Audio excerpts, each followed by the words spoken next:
Hey there, Doug here. Before we start this week's re-release, which will be our last re-release, my son Jack is home. He's doing great, even though 2 kids in the house, working full-time. Things are crazy, but me and Jamie, we're dedicated to the sequel watching journey, and we got to get back to it.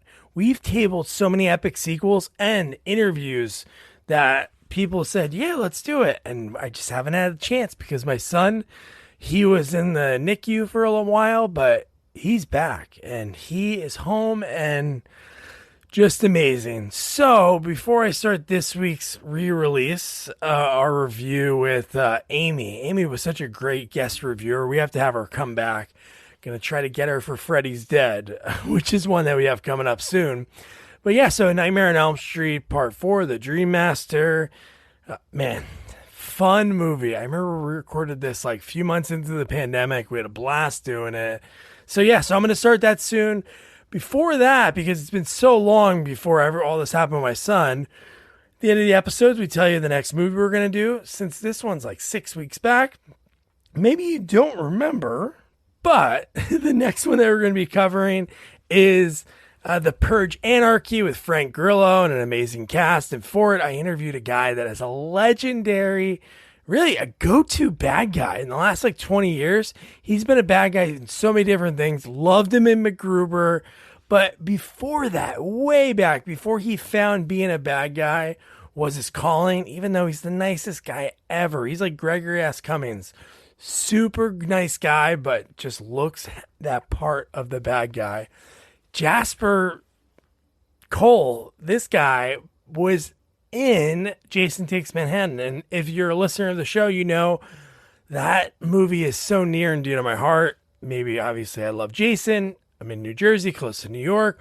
Or it's just such a vivid memory of watching that in USA Up All Night. But yeah, so Jasper's next week. Great chat. We did this a while back, man. We've been waiting so long to do this movie. So we had a guest reviewer that was going to do it with us. We just couldn't connect, but we got to get it out there. This movie is a lot of fun. I can't wait for Jamie to watch it. And I can't wait to get back to doing what I love, reviewing movie sequels for your enjoyment. So I'm going to shut my yapper. And here is A Nightmare on Elm Street, The Dream Master review. Enjoy. All right, we are back. And this is the movie podcast where we're talking sequels and we do it in 2 parts. The first, an interview with an actor, someone involved that made the film worth watching. And the second, a discussion of the sequel, what they got right, what they got wrong, and how it could have been better. I can't wait to talk about this week's movie because this is our first like big, well, yes, we did cover Jason, but it was teleporting Jason. This is a really pinnacle part of the franchise, I think, like where he became like an otherworldly character. And that's Freddy Krueger. And I really hope you enjoyed last week's interview with Lisa Wilcox, the final girl from this movie. She was amazing. Her story, how she got into acting, was so cool. But before we dive in, or maybe fall asleep like I did if you're watching some video, and Freddie got me. I hope you're not falling asleep. Well, last night, that's how I have these injuries. Well, but before we get into that, I got to introduce you to my partner in the sequel watching journey, Jamie Riccardi. Jamie, how you doing? I'm doing good, Doug. You know, this is I haven't seen the Nightmare movies since I seen them in the theater. So I saw them all in the theater. Wow. And I was always more of a Freddy fan than Jason or Michael Myers. And watching it now just, again, proves to me why I like him so much better than the other movie. Because with my daughter, I recently watched a bunch of the Friday the 13th movies, and they're so different. Different. So, yeah, I'm excited to talk about this one. Well, it's sweet because we have a guest. So if you're watching that video, you see the guest already. But if you're listening, we have Amy. She's so awesome to follow and interact with on Twitter. And I'll put all of her handles and everything, but it's at TV_fanatic_girl. But I'll put everything in the episode notes so you can follow her. But here she is, Amy. Amy, how you doing? Hi, I'm doing well. I'm so excited to be here, guys. Thank you so much for having me. And it couldn't have been better timing because HBO Max just put all of the Nightmare on Elm Street movies. Oh, nice. So I've been doing a marathon even before Jamie reached out to me about talking about the movie with you guys. I was like, yes, this is meant to be. I'm really, really excited to dive into the movie with you guys. Thanks so much for having me. Oh, wow. Now this is going to be a blast. Where does Freddy rank in your, like, slasher guys? Well, I mean, if you follow my posts at all, I'm more into Scream. So I really like Ghostface, and I like Jason a lot for Halloween. I have a 6'7" animatronic Jason that goes on my So I don't want to, he's up in my attic right now, so he's going to hear what I'm saying. I am a fan of Freddy as well, and I actually really love the Freddy versus Jason. We got much later on. So, but now watching all of the Freddy movies, I'm going to say, like, I actually really, really appreciate his humor. I think it adds something different to the table. Have you always been like a horror fan, or? I think more of Halloween. I just liked that in general when I was younger. And like down the street, we used to have this guy that would dress up as Jason, and he would come out and like run after all the kids. So I guess I just thought being terrorized was a normal thing. And there's movies I can actually watch, when I got older. So I just, became a fan from there. That's awesome. Yeah. So this is the Freddy, I would say, since you just did the marathon, like the third one, he starts getting a little more. He has the one-liners, but this one, it is like 80s action movie-esque. Like the lines he has for each person are so good. And I love the way the movie opened. It reminded me of Jason Takes Manhattan. The song in the beginning of the movie that Tuesday Night sings, it sounds like that opening track of Jason Takes Manhattan. It does. I loved it. It's in my rotation now. It's that good. You can see the growth in Freddy. I mean, I watched recently the first Nightmare on Elm Street, and I was more horror. It wasn't funny. The kills are more like, horror kills. They weren't silly kills. And, I mean, again, I know you and I discussed this. I remember Dream Warriors being the cool one, just because it was kind of like, each other, if I remember correctly, they all had special powers and everything.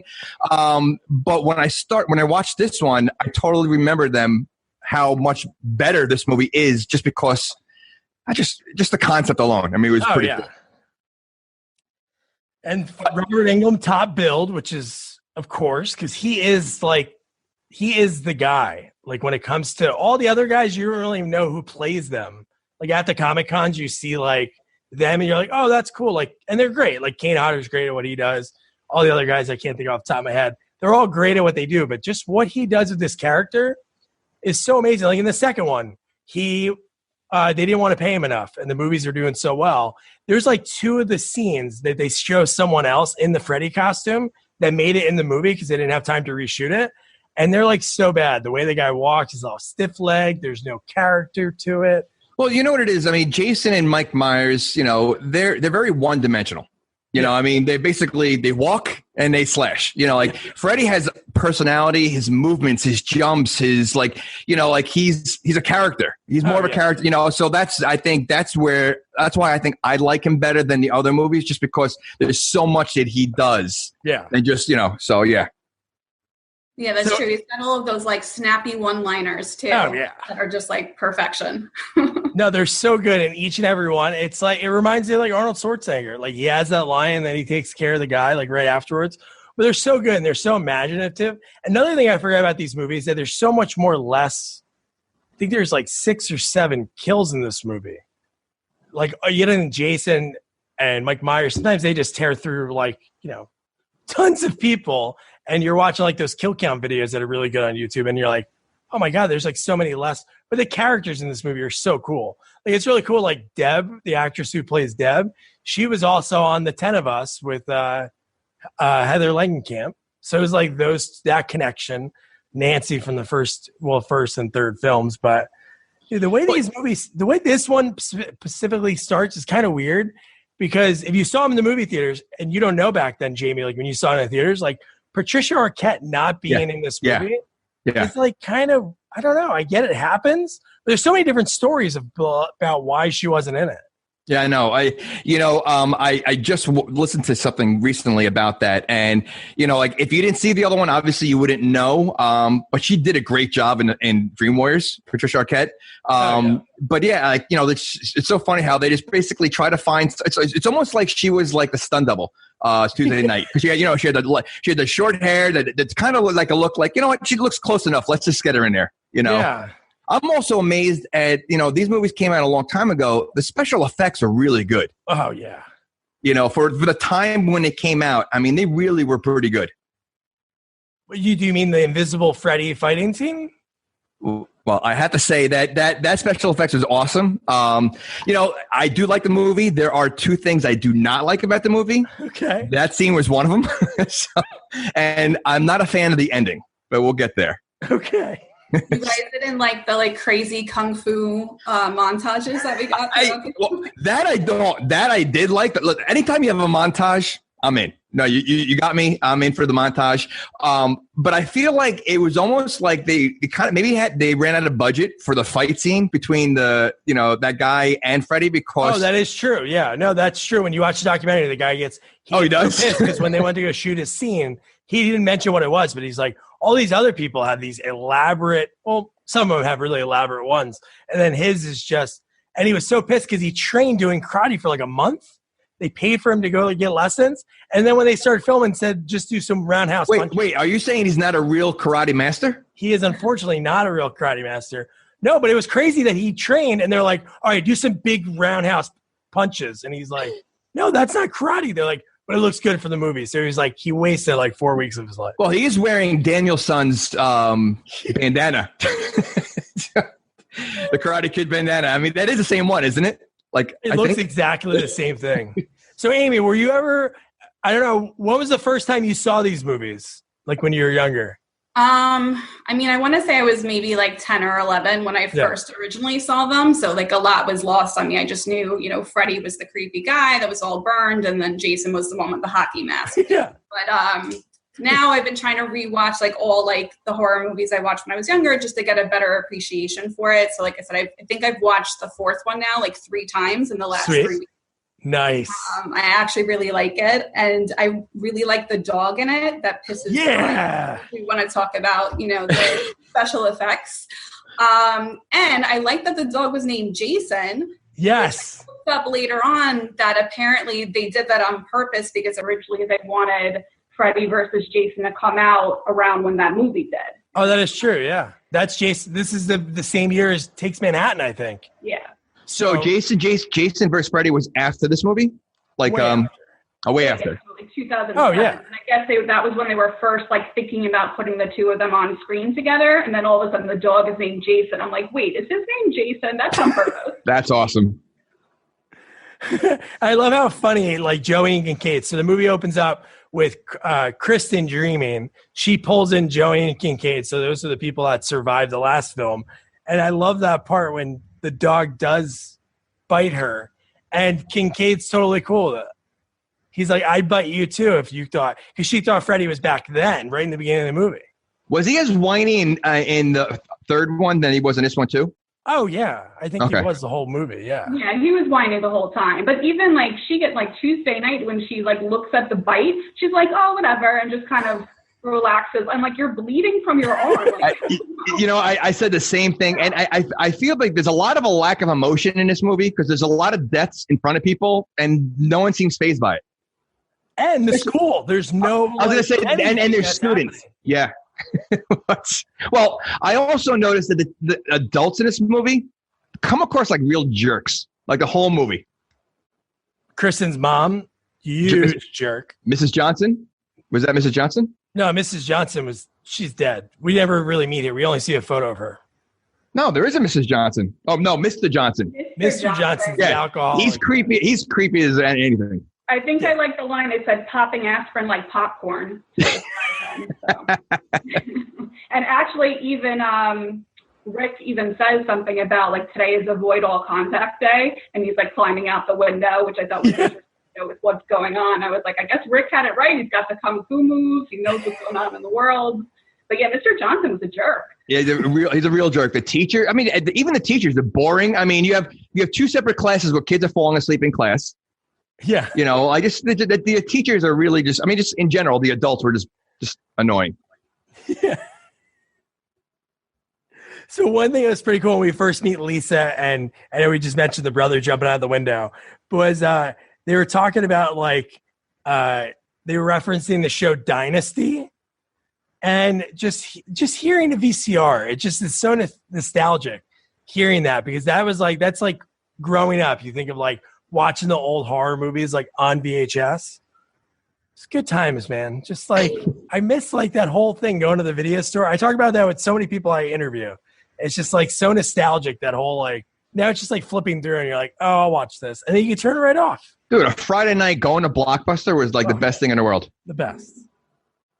And then I wrote here, why is every movie, the guy that's the football player is always such a dick? I wrote down, he said, hey, baby, you're sucking on the wrong nozzle. Trying to think which football player that was. Was it Dan's buddy? Well, you've never said that line before? No, I don't. I'm a gentleman. I don't okay. Jeez. Oh, and Kincaid, when Kristen gets the next day, she talks about the dog bite, and she said, that don't mean dick. That's what he said to her at the locker. So it's cool that they had them back in it, but like right away, that's what's like funny about these horror movies, because there's never the director that goes to the next movie, or rarely a writer comes back for a next movie. So it's like, even when Kincaid, the actor, talks about it, he's like, oh, look, man, I get killed on page 20. Well, he seemed angry at her, like, you know, from the whole movie. Well, until he dies. You know, spoiler alert. But he seems angry. Like, I mean, like, didn't he just go through, like, you know, in Dream Warriors, they went through a tough situation together, right? Why is he so angry at her? I think because the whole way to beat Jason, the whole way to meet Freddy is like not giving him the power. Like in the first movie, she said, I'm not scared of you. And she turned her back on him and he fell through. So maybe they feel like if you talk about it, like bad luck, like, hey, if you talk about it, it's going to happen, which it happens. Well, he said that a few times too. He even said, like, if you keep pulling me into these dreams, that's how, that's what he thrives on. You're going to bring him back. And then even when he wakes up in the junkyard, he's like, you could tell, he's like, damn it, you brought me right back into this. Like, he knew at that point he was going to die. And his dog is the reason. His dog peed. Okay, so we need to get to the scene right here. So I totally forgot the dog has fire urine, I guess. Yeah. So has a burning, like, so like if you brought him to a vet, my dog, it burns when he pees. Like, is it like, so he might have, other issues besides, fire. I know it's corny, but like, you don't think the Jason movies, like how does Freddy come back in the third one? I'm trying to think I haven't watched Dream Warriors in a little while, but I feel like he's not gone, because in the first one, he's really not gone. Because he's not really alive. Yeah. Right. I mean, I don't know. I mean, I don't remember him ever coming back to Ohio, but I mean, he was buried, I guess, in a car, or was that what that was? Or like, I think they buried him in End of Dream Warriors, like in the ground. That's why he was all bones and everything. I guess they burned him again. Can you burn him again? Can you burn him more? Well, I don't know. Can you? It's like if you're wet, can you get wetter? I don't know if that's. But I think that kind of falls apart. So it's like, okay, they're burying him, and then all of a sudden we're moving to he sees his reflection, and there's no more evil, and now. Oh yeah. Well, so I mean, I think there's a stretch with how we banish Freddy. Like each movie, they just kind of make it up as they go. But I think it's very unique the way he came back. It's not like electricity, like Jason, lightning bolts, or. So it is at least a little unique in a way. But I didn't like the way Kincaid died. So he's like screaming for Joey and for Kristen to come help him. And they had a really cool shot when it pulled away. And I don't know how that was a really cool camera trick, the way they did that. They pulled away. But then I didn't like the way he died. He didn't even really get to fight him. He just got punched, stabbed in the stomach, and that was it. Yeah, but I was annoyed at him because he got mad for what's her face to pull him into her dream. Oh yeah. So now he wants to use her to come in his dream. Sorry, doesn't work that way. You get it. I don't want to go. Pull each other into the dreams, and then they're like, "Sorry, now this is kind of like your burden to bear." Like Kristen even eventually does that to Alice. Like poor Alice is just like tossing and turning in bed, and she's like, "Sorry." I'm so sorry, Alice, and she just looked like, "Where the hell am I?" Well, I think she has her other, that's the one at the end, right? That's the main one, Alice? Alice, yeah. Okay. Lisa Wilcox. Okay, so she has her own issues to begin with. And she's almost like like, I don't, she reminded me a little bit like she had an evil, like she's like a Damien on the inside a little bit. Like she had that evil inside of her because again, nothing fazed her. She was a little oddball. She had these daydreams. There was something more to her than, like they really let out. Yeah. I don't know. I think that's why they set up everything with her father, the way he treats her, even she's having like kind of hallucinations then, like she just wants to tell him off and never can. And then she has a speech about how she talks about dreams were the only thing she's ever had to rely on. So this was like basically like her calling in some way. And then we get the awesome moment that I hope you guys want to talk about where Kristen is like, you need my power. And it was very like She-Ra and He-Man, like by the honor of Grayskull. Light that kind of shoots out, and then all of a sudden she has this purpose and destiny. Yeah, and it's weird because it touches Freddy, it goes to Freddy, it goes through, and then goes from Freddy to her. I didn't know if Freddy could like intercept it. No, and that's what it was. Like I guess that was the start of it, right? I mean, that's once she got the power, she was able to absorb everybody else. Right. Yeah. And because it bounced off of Freddy, that's why she started getting a piece of each person each time, where all of a sudden she knows how to use the nunchucks. Like bites the dust. So that's how they kind of explained that, which was cool because it made the movie a little bit different than. Sure. Yeah. Now, do you think Freddy? So in Dream War again, I don't remember Dream Warriors, but she had the same power of pulling people in, right? Like, but I think she, or I guess what's her name, Kristen. She was more aware of it. Like I feel like I forget the names. What's the Alice? Okay. I feel like Freddy was taking advantage of her. Like she totally had no clue what was going on. So like he saw right through that, and he was able to, again, that's how he basically controlled most of the movie because he was taking advantage of her the whole time. Yeah, the one time he basically, when he's at the diner, which we'll get to more in detail later, but he goes, who do you got for me? Yeah. And he's like eating the pizza souls. And then she like just like stares off. And then we see Brooke Bess, Deb, like working out. And he's like, thanks. And he just disappears. Which I love. Again, after he kills Kincaid, he says 1 down, 2 to go. And dude, I absolutely love Joey's death scene. I always thought as a kid that was so cool. It was kind of freaky, like the whole waterbed thing. And to shoot this scene, if you ever watched Never Fall Asleep, it's on Shudder if you have it. Dude, it is so cool because they have a guy that's in the Freddy outfit as a stuntman, and he's in like the scuba kind of gear in a way. But it took like 6 hours to shoot just him coming up. And the guy's like, if you're not going to effing do this right, he was going nuts on Rennie Harlan. But I guess it was that hard to shoot, but man. Look, the special effects were awesome. I mean, it looks so but didn't Johnny Depp die a similar way? He had sucked into the bed and it spit everything out. Okay. You just had the whole like aspect of, okay, like the woman you're fantasizing about from the poster is now, swimming under your waterbed and you're not suspicious at all. But then that's when we were talking about before with Freddy's like one-liners and he goes, how's this for a wet dream? Like Yes. And they always dub this movie, like everyone that was worked on the movie. If you look at the first, the second, third, this one is more like they call it the MTV, Nightmare on Elm Street. And then in that whole scene, it's MTV playing in the background, and it's on loop because when the mom comes in to look for him, and she's like, "Where are you?" And then she pulls the sheets, and he's dead under the. How do you explain that? How does the coroner explain that? Well, I mean. We also had to, again, we've discussed this many times. This was filmed in the 80s. They had to show 80s boob at some point. Oh, yeah, I know. And that was the 80 boob. Amy, we say this, every single 80s movie, it's like it's in the clause. At some point, there has to be some kind of nudity. Right. It's either skinny dipping or you take a shower when you're already completely clean. Every 80s movie. So there you go. That's so great. All right. So now we're...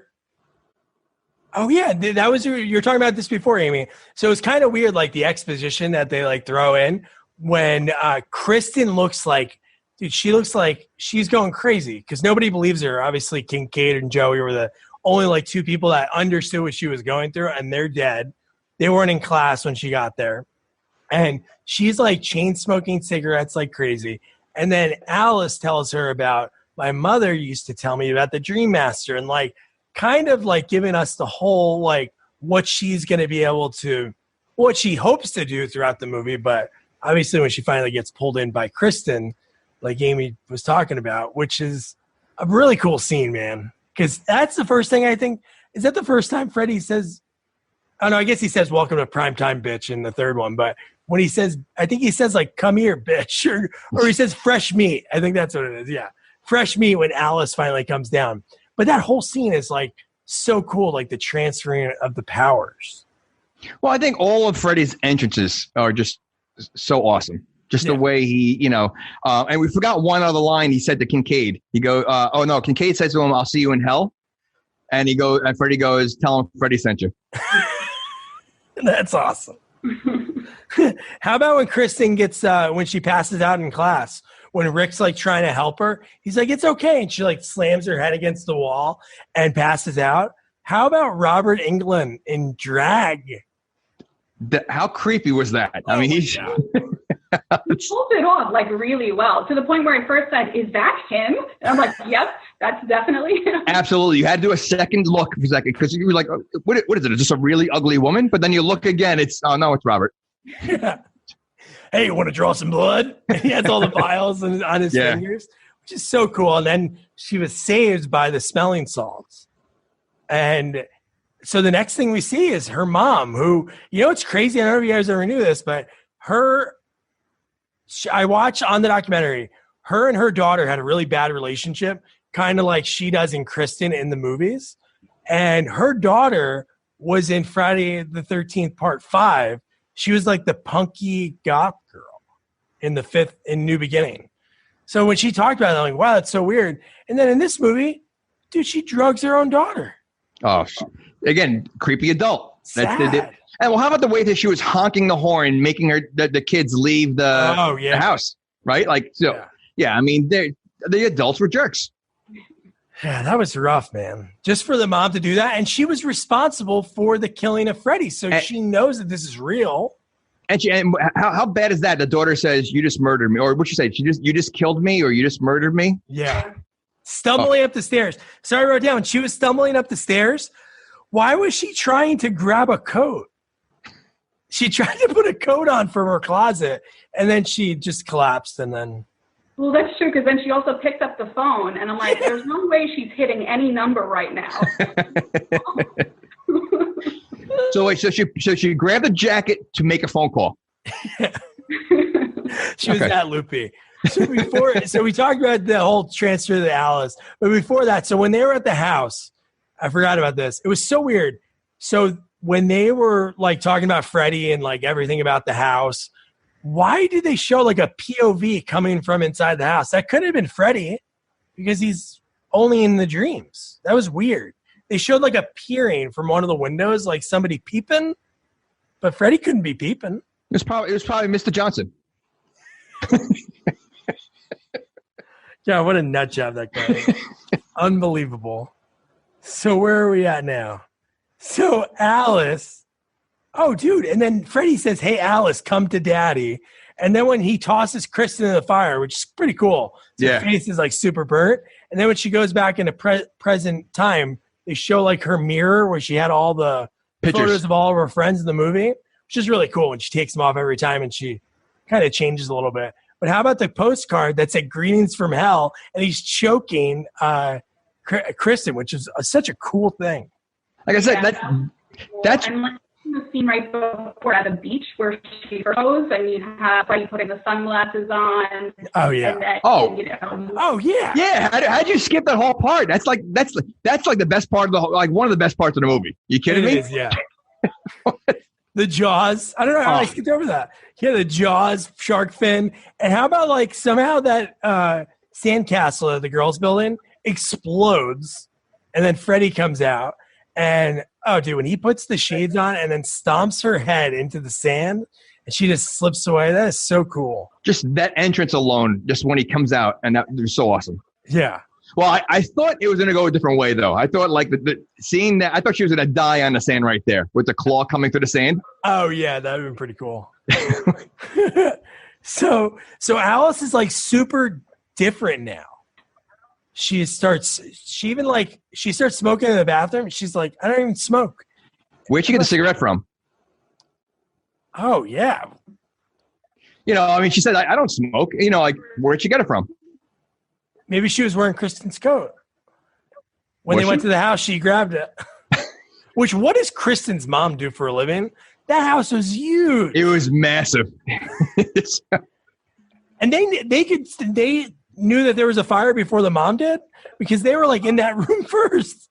What was the mom just like half passed out like on a bottle of wine? Maybe she took some of the sleeping pills too. Maybe she did.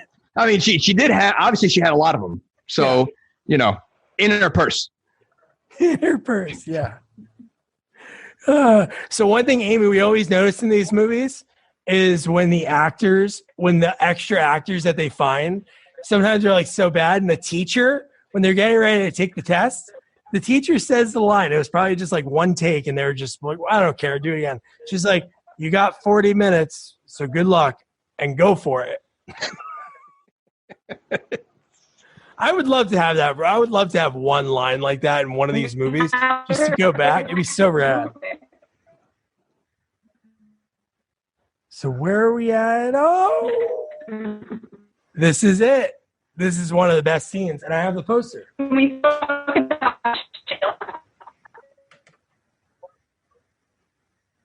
Oh, you're cutting up a little bit, Amy.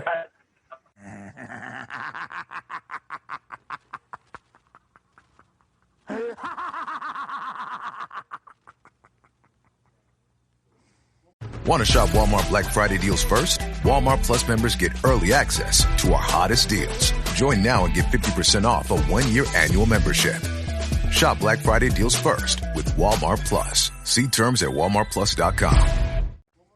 Okay, so we lost Amy, but we got her back. She just didn't use the video because the storm's really bad that were coming through, so she was a little wonky. So we said, hey, just go audio only. So if you're watching on video, I put her photo. Well, you'll see her photo below. And, well, great. Let's get back to the action. So, yeah, so we're in the classroom. The teacher just said that really super corny line. And I wonder, right, like, why are these kids in school? 3 kids just died. And not even all the kids, maybe if you're close with them, but they should kind of have, like, grief counselors there. Or maybe, like, Rick Johnson shouldn't be in school. His girlfriend just died. Even okay, so they not only they in school, they're even getting a test. Like they can't postpone the test. At least, you know. That's like I said, there doesn't seem to be a lot of remorse. I mean, there's not a lot of shock of the deaths that's going on. You know, they mention a name here and there, but there's not a lot of like crying. There's not a lot of, you know, it's like, all right, we really didn't like it anyway. Numb to it. Yeah. And it's kind of funny too. Like, again, these films happen right after another. And they don't know. Yeah. Like Amy, in the beginning of the movie, Dan, I know Dan just moved here, but wouldn't that be like the most popular story that this guy's murdering people in their dreams? He has no idea, like, who's this Fred Krueger? It's like, what do you mean? That should be like in the welcome newsletter when you move to the town. Yeah, that's true. Instead, it was just like, he's one major league hunk. I think that's what like Alex Well, I think it goes along with the jerky adults. Now you're going to move to a town where children keep dying year after year. You know, like, you know, I mean, again, I keep blaming the adults. Dan got some shitty parents. Like maybe they're like, man, the market's like real hot, but honey, Freddy does kill teenagers. But what are the chances, hon? Look at the piece of real estate. So, dude, so Alice dreams in class, and she pulls Sheila into the dream. And dude, when Freddy is the teacher, it is the raddest. I wish he like talked more, or maybe had like more liners. But when he walks up to her and says, "Wanna suck face," and murders her by, I guess, making out, like death by makeout. It is like, ugh, crazy. But like that's think about how creative. So she has asthma. Yeah. So, you know, in the real world, you're just seeing her suffocating, but he's sucking. Like it would just, I think, such creative writing for that death. I think it was such a good idea, you know. Yeah, I think that was one of the most creative ones that we saw. And Sheila's like, I really think Sheila deserved better because she like stands up and we want a face, and she's like, no, and she doesn't even care, like she's about to die, and she's still kind of like holds her own. And then plus she has that cool bug zapper that comes in handy later on that she gets. Yes, she makes. Yeah, that she made herself. She was like, I was up all night cramming for physics, and I made Deb this bug thing because she hates bugs. Which again, we should mention that she's eating. What is she eating? She's eating something, and there's like a cockroach in her food. What restaurant was that? Was that from the diner they worked at? You mean the one that everybody seems to go to or work at? Well, I think it's the only diner in that town. It seems that way. Well, you know, this movie has every personality cliche possible. It has the quiet, shy girl, has the jock, has the tough guy, has the nerdy girl, has like, the slutty girl. Like, it has every cliche possible. She the slutty girl? Deb? The one that was lifting 5 pounds, that talked how strong she is. She reminded me of what's her name from Saved by the Bell. Yes. Oh, Tori or something. Tori, yeah. Well, don't forget, she's the one that said at the diner, "Oh, your shift's over. It's my table now." Yeah, she wanted Dan. Yeah. Yeah. So she's a slutty one. Yeah, that was not nice. But then Dan shows up to buy gum while Alice is working. So Alice is like a few days in the future, and she's like been working double shifts, not sleeping. And the thing was, Dan really liked her because he had a date in the car, and he was flirting with Alice inside. The date's like, Dan, we're gonna miss the movie. I don't know, man. If I was her, what? You know what? Maybe he was a slutty one. He was. And you know what? Maybe he was a slutty one, and the other girl was the jock because she was lifting. Yeah. Oh my God, dude. So here's another like weird exposition like that they throw in there. So the guy that's the producer of all these movies and was like a big head at New Line, Bob Shea, he plays the teacher, and they just happen to be teaching about dreams. And one of the lines was, he was talking about skill dreamers. And this is when Rick passes out on the toilet. That was a tough one. Well, the cheerleader's coming in, and then your sister being behind it. That was kind of weird. And then the elevator, I remember the karate scene, but if you're watching it for the first time, it's like, dude, that elevator could have been like some kind of cool way to. How big is that stall to fit all the cheerleaders in there? Well, those handicap stalls are pretty big. I guess that could be one of those. I guess. I don't know. I mean, and not for nothing. I mean, it's pretty embarrassing. You go in the bathroom doing your business, and you got a bunch of cheerleaders coming in there. Yeah, he really had like 3 nightmares in one. Like he did. I think they have to show off more of those sweet, kung fu moves. Yes. Which again, so then they go in the elevator. The elevator keeps like stopping, and then it opens up to a dojo that they like make. They even talk about it, like how they just got anything they could to throw on there to make it look like they had the fog, and it just was so.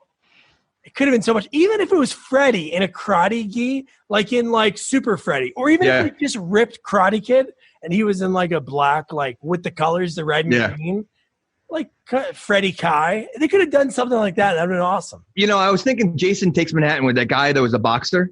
Like, and you're like, all right, this would be a cool fight. Freddy's going to do, the guy's going to do a little karate against Freddy, and then Freddy. But like, no, it was like, I feel like it was a cop out. It was such a lame, like, I don't know. It could have been so much better. His sister was better at karate than he was. And she came a long way because when he was trying to teach her, she couldn't even do the yell right. And her shoe went into the fish tank. And she did the crane kick. Oh, God, that's so awesome. But yeah, Invisible Freddy, man, that was so bad. Yeah. And then we talked about Deb being like tough. One of her lines was, again, after like 4 people she knows very well dies, she goes, I don't work out every night to get beat up by some Night Stalker. It's like, dude, it's not that easy. Well, that's my point. So she works out every night, but if you look at the bar that she was using, they look like it was like 2.5 pound plates on the end of it. Well, she does also have that hardcore bracelet that she gives over to Alice. You know what? That is true. That is, I guess if you wear a hardcore bracelet, you don't have to lift a lot of weights. Yeah. She wears like a cool leather bomber jacket. I don't think that goes with the spike. I think that'd be like more like a goth girl, like the girl in the third film was more gothic. Yeah, but that was 90s, right? No, it was 80s. Oh. Yeah. They're like, let's throw in the spike thing, whatever we found in the in the chest. In a thrift shop. Dude, and then Lisa, when she starts training with the nunchucks and like. Well, that montage I did like. The song was great. You know, yeah. I mean, you know, the music in this movie is very good. You know, for what it is, it was very good. Yeah. And like I mentioned before, like Amy on her Twitter account, which is awesome, she posts like all these things about like one was, I think, who's your favorite like final girl in horror? And I always say like Neve Campbell and Sidney Prescott. But man, her change from the beginning of the movie, even up until this point, it's hard. And she was only in a few things before this. This is her first, like, obviously this is a huge role. And just the fact that she nails it. Like, you believe it throughout the whole way because she's really timid in the beginning and shy, and she's just like more. She was kind of Carrie, like in the beginning of the movie. Yeah. You know, it kind of looked like her, like plain Jane. Which, by the way, we forgot this one part of Mr. Johnson when she was leaving the house, and he goes, "You're not walking out wearing that." She was like fully dressed. Like I don't know what, like a nun. She looked like but that's, you know, she went from that like shy, reserved person to like this badass, like kick-ass girl, and that was a great transformation. And even like with the montage, like at first she used to have all the pictures covering the mirror so she could never see herself. So then of course now she takes down each picture. You know, she has a bit of them with her, but then she's looking at herself, like finally believing within her own capabilities. So it's a big moment for her. Oh, a huge moment. And I think that was a great part. Just again, and I think a song just went perfectly with it. Like, you know, it was such a good choice. Yeah, and then her dad says, "You're not going to leave this house," because she was supposed to like meet up with Dan to be able to go protect Deb, right? That was her. Yeah, she wanted to protect Deb. So then she doesn't know. We really don't know that she really fell asleep, and then she sneaks out like her brother would, and she goes to the movie theater, and the movie that's playing is Reefer Madness, and I think the other thing on there says, the other movie was something like Lonely Girl or Loner Girl, but Reefer Madness is the movie that made New Line all their money.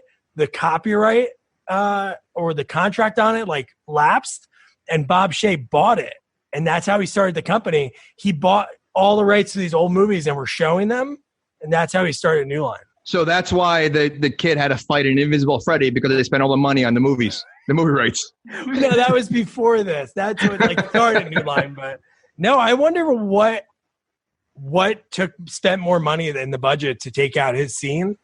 I'd probably be pretty bitter. Like if you're like in a horror movie, especially a Freddy movie, you're like, oh, dude, oh man. Well, I wonder why him. Like maybe he's the guy that was always late. You're like, all right, you want to keep being late? You know, we're gonna make you the lamest scene in the movie. Yeah, you're gonna have to do this for 12 hours. You have to fight the air. I was hoping that when she was leaving the house and your father said, you know, where are you going? I was hoping she was going to kick him. Oh, yeah. Like something. Like she should have been able to do something to him. Nice little roundhouse. What a cool effect. Like this is one that Robert Englund talked about, like, and I loved it. When she gets sucked into the movie screen, the transition is so perfect. It's seamless. You don't see like the movie magic that happened. No, and you're talking to 80s. I mean, like, you know, like late 80s. I mean, that was, like I said, the special effects were very, very well done in this movie. Yeah. No, so amazing. So then we get to old Alice. She goes she's walking around. She sees the diner. It's like kind of old looking and all dilapidated. And it's her old. She's talking to herself. And then this is when Freddy comes in with the Pizza of Souls, which, dude, another thing, I'm going to reference this. You have to watch the documentary because they got inspired by ordering Domino's, and they copied the Domino's pizza with the meatballs, and it's obviously added in the faces. But how cool is that scene, dude? It looks so good when he sticks it into Rick's head and eats it right in front of her. And again, she's kind of unfazed. Was this the one when he was like, his tongue was like flapping around? Oh, dude, when he eats it, he's like, cool. And everything like fall, like all the juice and guts are like coming out. Oh, And he says, I love soul food. Where like her stomach just turns like the pizza, and then when we get to Deb, where she gets turned into the cockroach. Oh, I love that whole scene. Well, you realize like all these kills were is that how most of the movies are? They're all foreshadowed because like all these kills, like she had the cockroach in the beginning of the movie. The other guy with the karate, I guess. I mean, like the girl with the asthma. No, the girl with the asthma. That. Yeah, because they play into like what your inner demons are and like what your fears are. So even the other movies, like the comic book nerd, Breckin Meyer with the video games, so they're always like, okay, they are connected. Bit to it, which makes it so much better. Yeah. I don't know about the third one as much. Wasn't there one with a puppet, like with the veins popping out? And he's like using him as a puppet. Yeah, he makes them walk off the building. Oh, yeah. Okay. Yeah, I don't know if he was into puppets. Maybe he was. Maybe he was a marionette fan. Whoever that was. Well, isn't that a puppet? Well, it's different. No, puppet is. No, I understand, but you're going to tell me a marionette and a puppet are not the same thing? Well, they're cousins. It doesn't mean they're related. Well, it depends on what part of the country you are.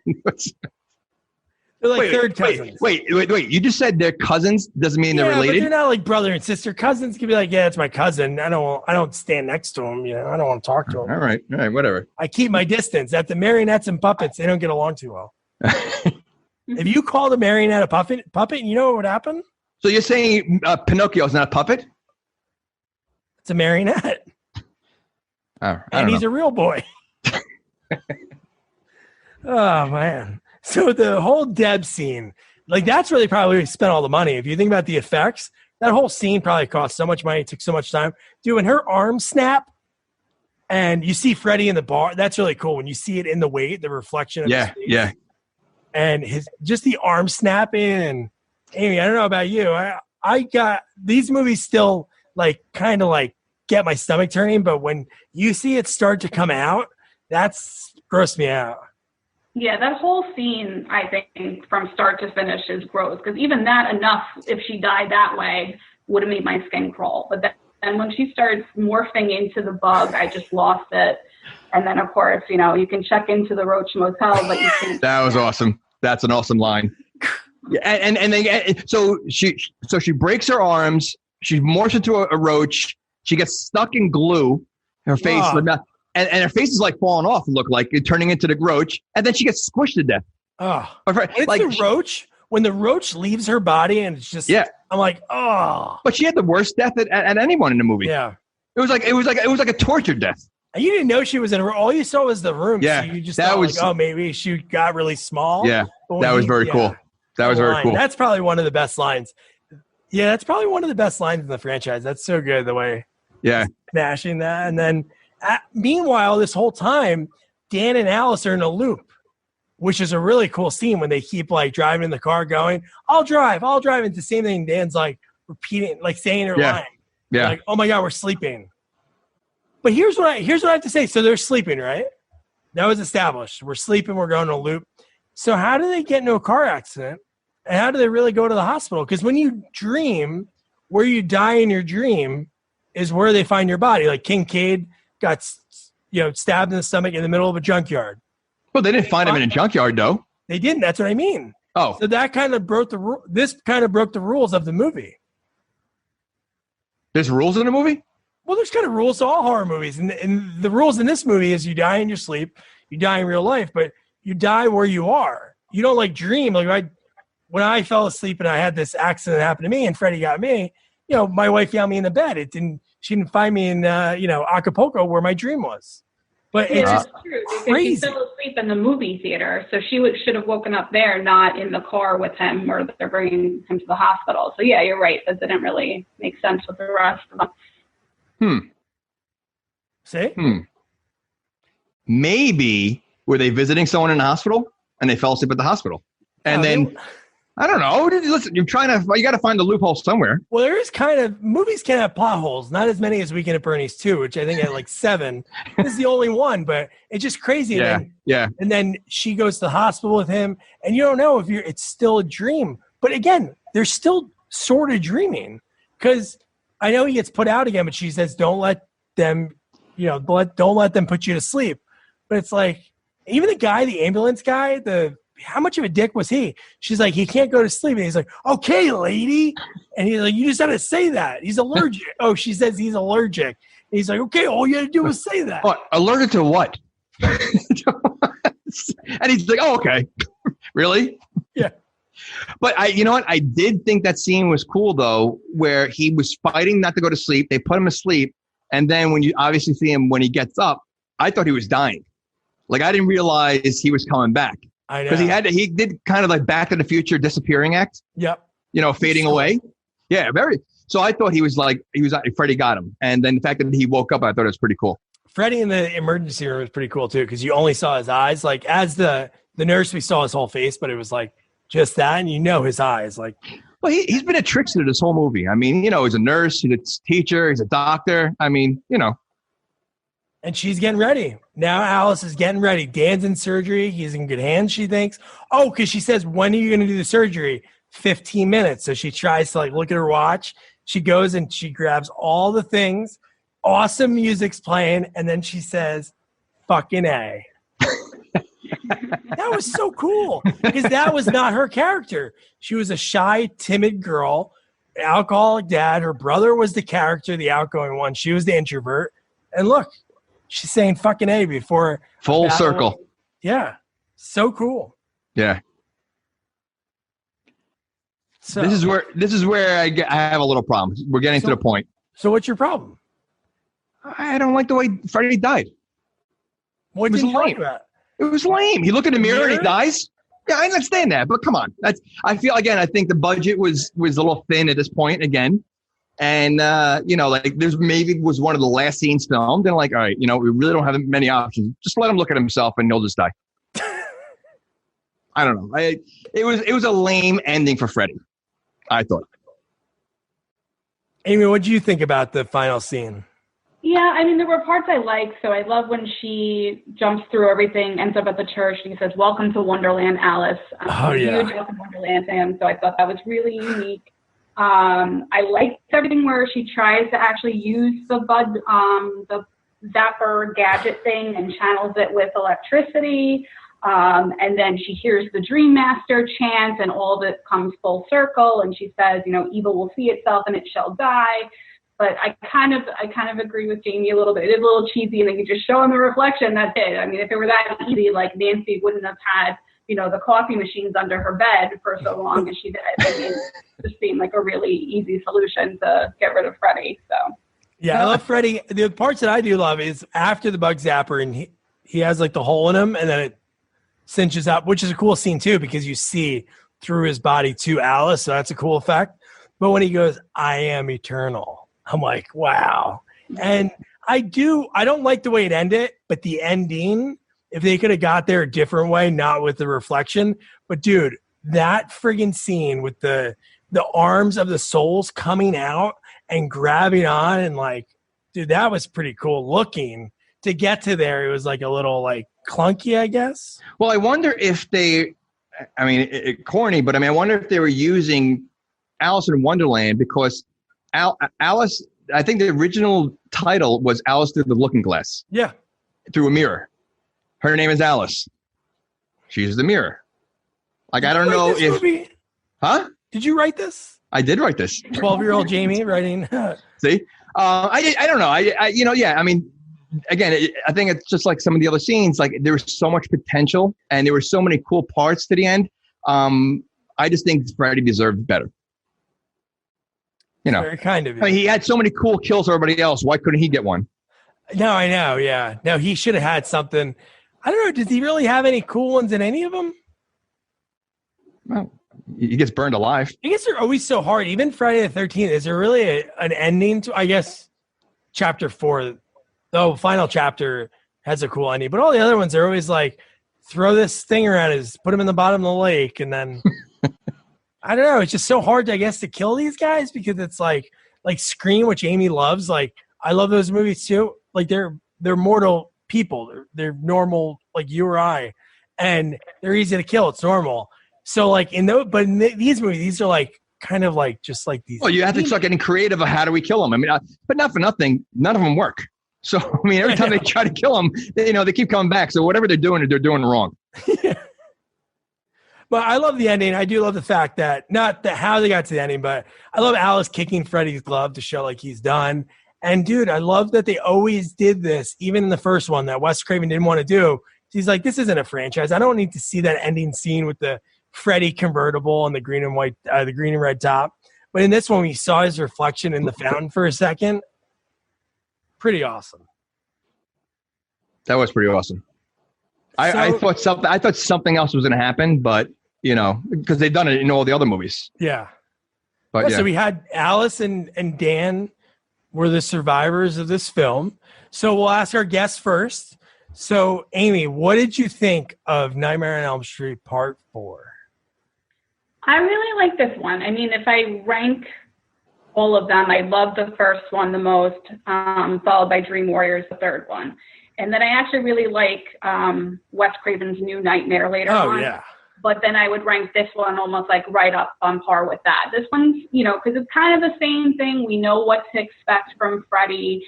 But again, we get a little bit more of the humor, like more confidence from him, like the snappy one-liners. The death scenes are really gruesome. And then there were some, the different parts with, this I give you my power, and then, her crossing over with the souls and all of that. It's just a different take on it.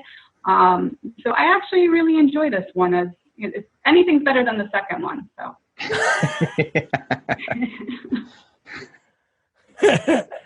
Why, you didn't like the second one?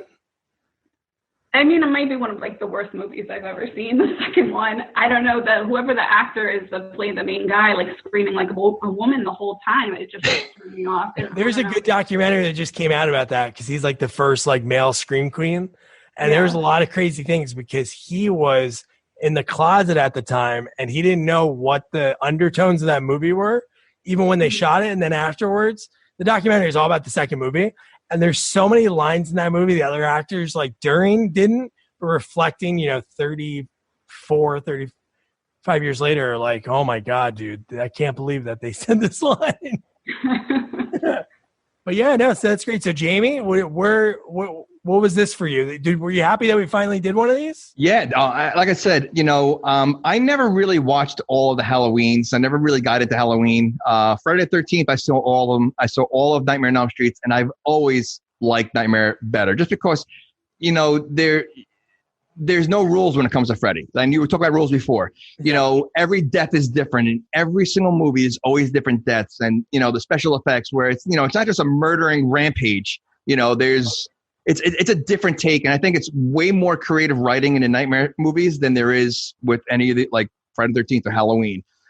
So I loved it. I mean, I haven't seen him in a long time. The only one I saw recently was the first one, which is such a different movie. That one's a horror movie, like I said. But this is great. I mean, to me, funny Freddy is better Freddy. That's what I want. And they gave everything. So I would definitely recommend this. Oh yeah, this is the one that I've always remembered because it wasn't the first one I saw. I saw the first one when I was way too young, 6 years old. I couldn't sleep for weeks. But this movie is just go watch it. It was it was enjoyable because you love, like Jamie said, the way they can be creative with these movies. And again, I don't know if they can make the ones like this now because people might think it's too corny, but I thought it was so cool. Him using their fears in the dreams. And do they get ridiculous when he's Super Freddy? Maybe, but in the next movie, but it's still so cool that they I also think, Freddy's that horror character that you kind of root for in a way. Yeah. You have a lot of these characters are unlikable, and you root for all right, how's he gonna kill this one? You get excited, he's a funny guy, he's a regular guy, you can have a beer with. And I think Freddy, I think that's part of it is he's a likable horror guy, Yeah, there's no when it comes to Freddy, there's not a lot of jump scares because you're already in the dream and you kind of know what's it's going to happen within that. Jason, they're leaning against the wall and then machete through the head, but it's more gross than jump. Yeah. So I think this movie was I love this movie. And it was so cool. From this, Rennie Harlan blew up after the opening weekend. He went with Bob Shea, went to the movie theaters, watched it with random crowds, and the reaction was so big. Monday morning, he wakes up to a message from Steven Spielberg congratulating him. And then from there, Die Hard 2, and then look at his IMDb, and then that's awesome. It's mind-blowing, like, what he did in his career. And I know Amy kind of mentioned it earlier, but in the credits, the last person, Jake the dog, or Jason the dog, and then played by a dog named Jake. Yep. That's so awesome. Well, Amy, thank you so much for joining us. It's been so much fun. We had the technical difficulties with all the bad weather, but so cool for you to hop on. Yeah, thank you so much for inviting me. I'm a big fan. I'm actually listened to a couple episodes so far. I'm going to listen to more. You guys have a really unique show because there's so many movie reviews and podcasts out there, and I just think what you guys are doing, giving love to the sequels, letting them step out from the originals is just really unique and different. So thank you so much. I'm humbled that you guys asked me, and you guys are a lot of fun. Sweet. No, it's a lot of fun. That's why me and Jamie started this, because sequels are like such a unique beast, and it's really cool to be able to, and the fact that we are lucky enough to talk to people that worked on them, it's so cool. All right, so that is it for Nightmare on Elm Street Part 4, The Dream Master. Thank you, Amy, for joining us. It was a blast. I put all of Amy's links below, her Twitter, her blog, and where you can find her book on Amazon. Good night, guys.